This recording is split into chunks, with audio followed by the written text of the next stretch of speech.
کہ میں فقہی مسائل میں دخل نہیں دینا چاہتا، لیکن بعض چیزیں ایسی ہیں کہ جن کے بارے میں میری یہ رائے ہے کہ میں یہ رسک لے کر بھی کہ علماء میں اس بات سے اختلاف کریں گے، میں وہ بات بیان کروں۔ وہ ایک ایسا حق ہے، احقاق حق، جس سے جین اور جان چرانی نہیں چاہیے۔ میرے نزدیک یہ معاملہ کہ یہ گلاس اگر آپ نقد خریدتے ہیں تو 10 روپے کا ہے، اور 1 مہینے کے بعد اگر آپ پیسے دیں گے تو پھر 11 روپے ہیں۔ میرے نزدیک یہ سودی معاملہ ہے، 1 روپیہ سود ہے۔ یہ ایسے ہی ہے کہ آپ نے کسی کو 10 روپے قرض دیے اور 1 مہینے کی مدت کے حوالے سے 1 روپیہ بڑھ گیا۔ سود اور کس کو کہتے ہیں؟ لیکن بدقسمتی سے فقہ حنفی کی روح سے یہ جائز ہے، لہذا علماء کا فتویٰ موجود ہے ان لوگوں کے لیے۔ اب سود کو کس طرح کیا گیا ہے؟ سرکموینٹ کرنا جو ہے سود کو۔ آپ ایک کار خریدنا چاہتے ہیں، آپ کے پاس پیسے نہیں ہے، آپ 10 لاکھ روپیہ بینک سے لیتے ہیں، بینک اپنا جو ہے آپ کو 10، 15، 20% کے اوپر قرض دے دیتا ہے۔ اس کے بجائے ایک راستہ اختیار کیا، ہم آپ کو کار خرید دیتے ہیں، آپ ہمیں 10 سال کی قسطوں میں پیسے دے دیجیے۔ وہ اپنے 10 سال کا سود کیلکولیٹ کر کے اس میں ڈال دیتے ہیں، وہ آپ کو دینا پڑ گیا۔ تو یہ صرف ایسے ہی ہے کہ ناک کو سیدھا پکڑ لیا جائے، یا یہ کہ پھرا کر ہاتھ جو ہے گردن سے، میرا تو ہاتھ نہیں پہنچتا، لیکن یہ کہ بہرحال جن کے پہنچ جاتے ہیں ہاتھ، وہ اس کو جائز کیے بیٹھے۔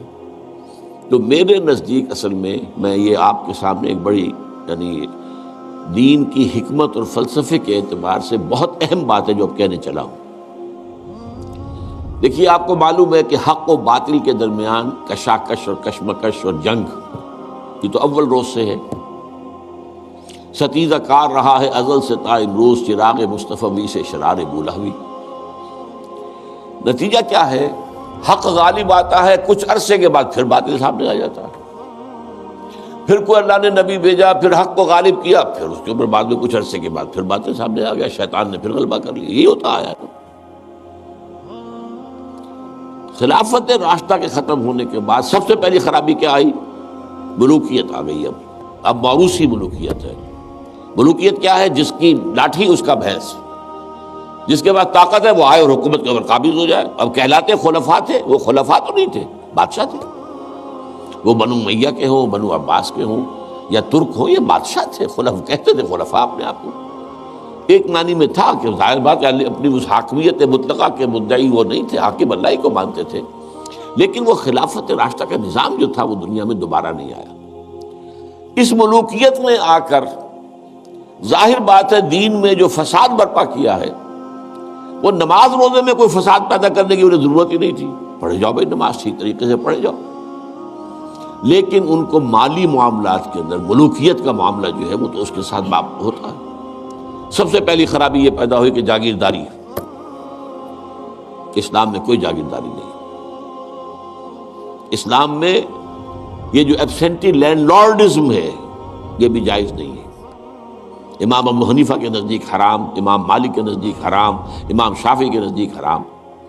لیکن یہ ہے کہ قاضی ابو یوسف صاحب نے، جو امام ابو حنیفہ کے شاگرد تھے، اور امام محمد وہ بھی دوسرے شاگرد تھے، انہوں نے فتویٰ دیا جواز کا، کچھ شرطیں لگا کر، اس لیے کہ ملوکیت جو ہے وہ جاگیرداری کے بل پر چلتی تھی۔ 5,000 منصبدار، 20,000 منصبدار، 30,000 منصبدار، 50,000 منصبدار، اور اس کے اوپر بادشاہ تھے۔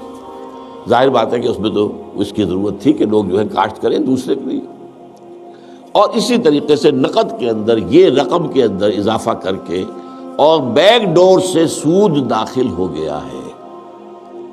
لیکن ایک زمانے میں ہمارے ہاں جب کہ سپریم کورٹ تک معاملہ پہنچ گیا تھا سود کا، تو میں نے اس معاملے میں ایک بہتری کا پہلو دیکھا تھا کہ چلیے کم سے کم ایک سود اسی درجے تک تو آئے گا نا کہ 1 مہینے کے بعد پیسے دو گے تو 11، اگر 2 مہینے ہو گئے تو وہ 12 نہیں ہوں گے، 11 ہی رہیں گے۔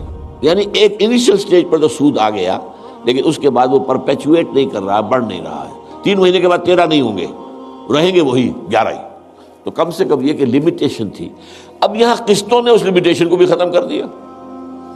آپ 20 سال کی قسطیں بنا دیجئے۔ مارگیج ہاؤسز کا جو دنیا کے اندر چل رہا ہے 20 سال کا، 30 سال کا مارگیج ہوتا ہے، وہ گویا کہ پھر سود کو انہوں نے اپنا پورا حصہ جو ہے کاؤنٹ کر کے اس میں ملا کے اور اس کی قیمت رکھ دی۔ میرے نزدیک یہ چیزیں حرام ہیں اور میں ڈنکے کی چوٹ کہتا ہوں کہ حرام ہیں، لیکن چونکہ علماء کے فتوے موجود ہیں تو لہٰذا میں کیا کروں، جو بھی کر رہے ہیں اب ان کی طرف سے جواب دہی اللہ کے ہاں پھر علماء ہی کو کرنی پڑے گی۔